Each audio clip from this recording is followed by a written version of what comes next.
na ako, guys. Oh my God.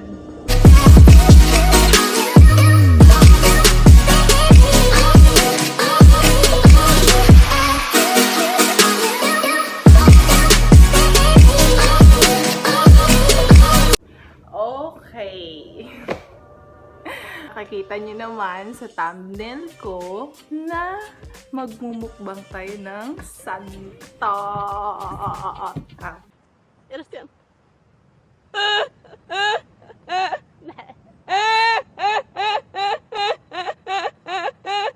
Okay, may nagbigay kasi sa akin neto.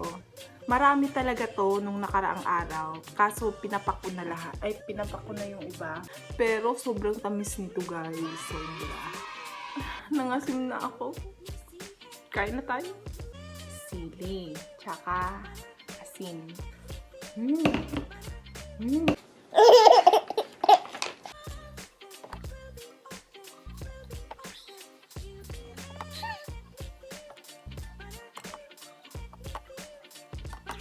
Dapat manipis lang kasi pag ayoko nung kumain ng laman.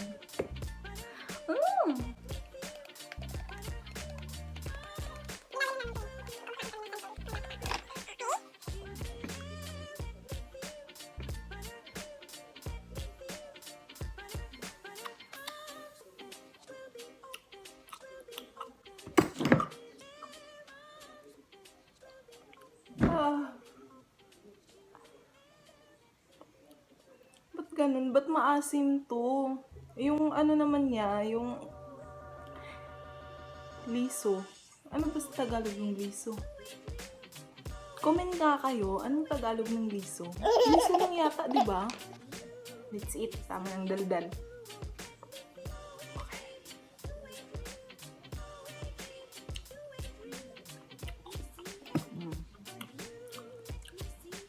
Masyadong ayun na.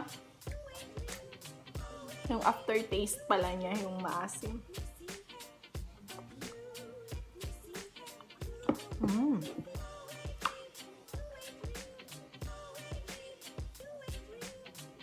Ito yung mas masarap eh. Nung bata pa ako, nilununok ko talaga yung buto. Pero sabi nga ni mama, tumutubo daw yan dito sa tiyan natin. Kaya, hindi ko na siya kinakain. Pero, nung lumaki na ako, nalaman ko hindi pala totoo.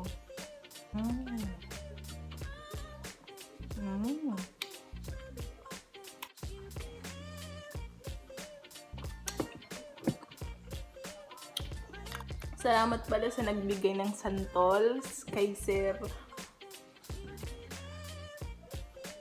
Nonan. Kay Sir Nonan. Kapitbahay namin na Sir.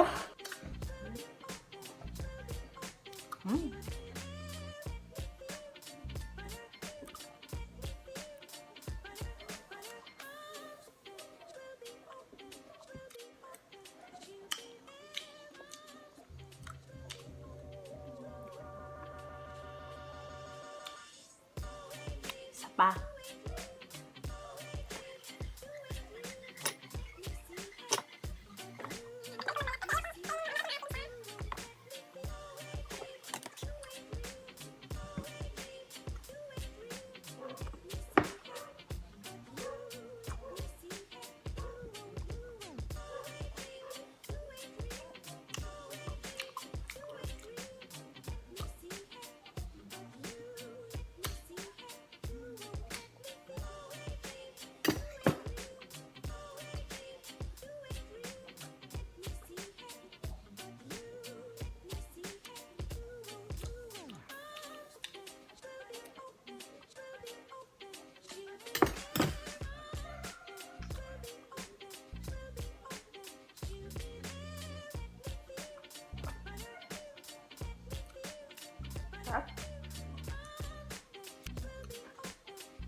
Nasim na ako.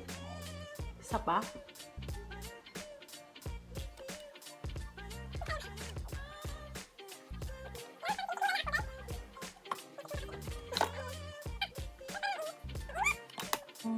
Tatlo na natin to. Meron tayong tatlo. 3, 4, 5, 6, 7, 8, 9, 10, 11, 12, 13, 14, 15, 16, 17, 18. Meron tayong 18 na santol. Tatlo na tayo, so may 15 na lang.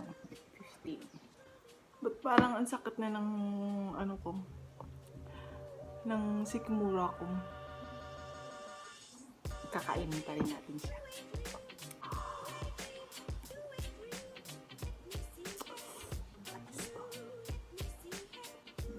Oo nga, matamis siya, pero hindi lahat.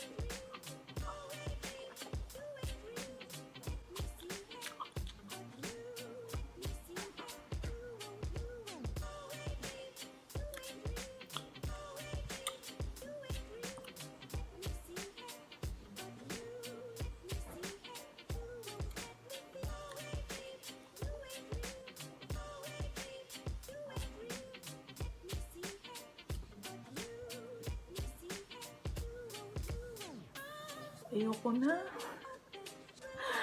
Ayoko na. May sakit akong kuto-kuto. And that's it. Thank you guys! Thank you for watching! Alam ko nangasim din kayo. Kaya, santol lover dyan, comment down below kung ilang santol ba ang nauubos nyo pag kumakain kayo. Hanggang 3 lang talaga. Hindi ko kaya. Ang dami nito. Pero, at least nag-enjoy naman ako. Sana po nag-enjoy kayo. Shout out dahil ko ka. Tcharananeng! Nonan sa iyahang gihatag nga santol. Hi sir, thank you. Kinsay magpa-shoutout dira, pag-comment lang mo down below para i-shoutout mo sa akong next vlog. That's all. Thanks.